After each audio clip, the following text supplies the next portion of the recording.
When the past just slips away, save those thoughts for yesterday. How are you going to record? What order? Do you lay down drums and bass first? Do you all sit together in a room and record everything live? So that depends on the song, and it depends on how you play best too.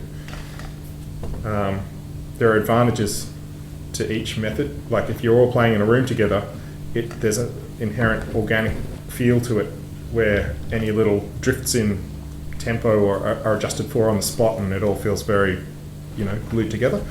Whereas if you record bass and drums first, for example, you've got them in isolation, so you can change them before you add the next thing or whatever, so it can be tighter. Are you going to record to a click track or just free time? If it's a click track, there are heaps of advantages in terms of editing, especially drums.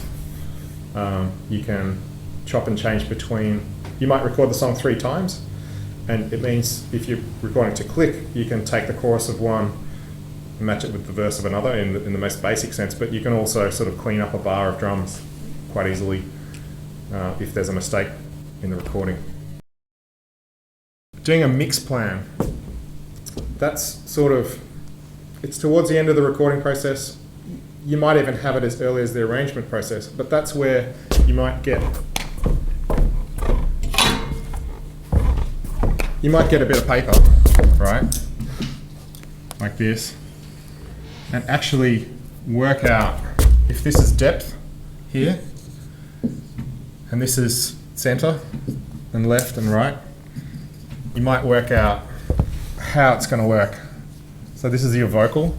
You want it quite close and in the middle, for example. And you might have a guitar here and a guitar here. You might have vocal reverb, like this. You might have bits of aggressive things here, You might have percussion.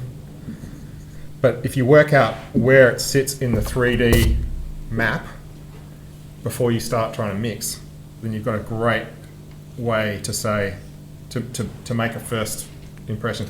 You might also work out whether things are going to move or not. Maybe something pans from one side to the other, and so it's constantly moving like this, and then something else might be moving like this. But if you work it out first, you can really shoot towards it, and you can tell if you're working with a mix engineer, you can show them how you want it to be. So you're not kind of just stabbing in the dark. All this stuff, you can listen to any tracks you want, and you can have a listen to what they've done.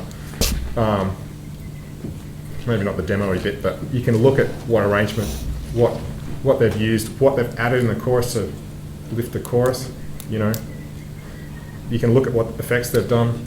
You can analyze all your favorite music like that, and you can even draw a map of how they've put the mix. If you listen carefully, you can work out whether the vocals here or there, or where the guitars are. They hard panned or are they kind of soft panned? Are the overheads of the drums really wide, or are they is the drum kit sort of presented in the middle? All these things you can just hear and kind of check it out, see if any of it applies to what you're doing. Let go of what it was.